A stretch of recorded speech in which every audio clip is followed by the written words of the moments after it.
ఈరోజు అంబటి రాంబాబు అసెంబ్లీలో ఆంబో తరిసినట్టు మనందరం అరుపులు చూస్తూ ఉన్నాం.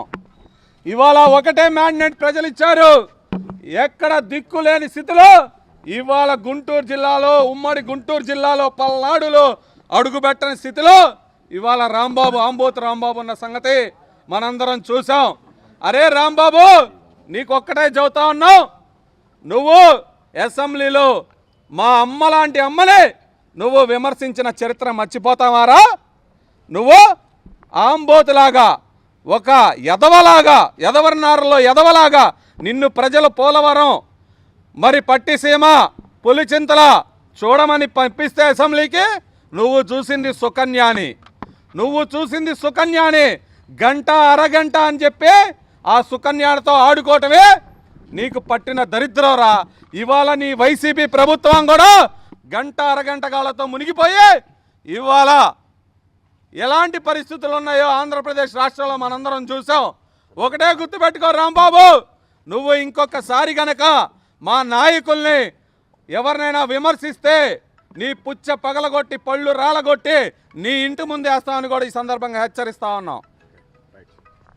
అరే అంబటి రాంబాబుగా ఎటకారంగా మాట్లాడి ఒక నవ్వులు చిందిస్తూ నువ్వు జోకర్వో, కమిడియన్వో, మంత్రివో అర్థం కాని పరిస్థితిలో రాష్ట్రం 2.5 సంవత్సరాలు నువ్వు చేసిన తీరు, దానన్నిటికీ మించి ఆంధ్రప్రదేశ్కి అమ్మలాంటి భువనేశ్వరమ్మ మీద నువ్వు వేసిన నింద, నా కొడక ఇప్పుడు కూడా ప్రతి ఒక్క తెలుగువారి రక్తం నర్రరాన పొంగుతూ ఉంది. గుర్తుపెట్టుకో.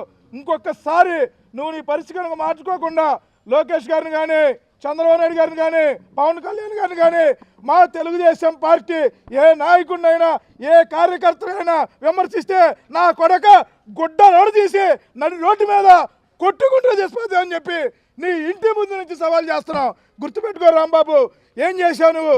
2.5 సంవత్సరాలు నువ్వు ఇరిగేషన్ మినిస్టర్గా ఉండి నువ్వు పోలవరం గురించి నీకు తెలుసా? పట్టిసీమ గురించి నీకు తెలుసా?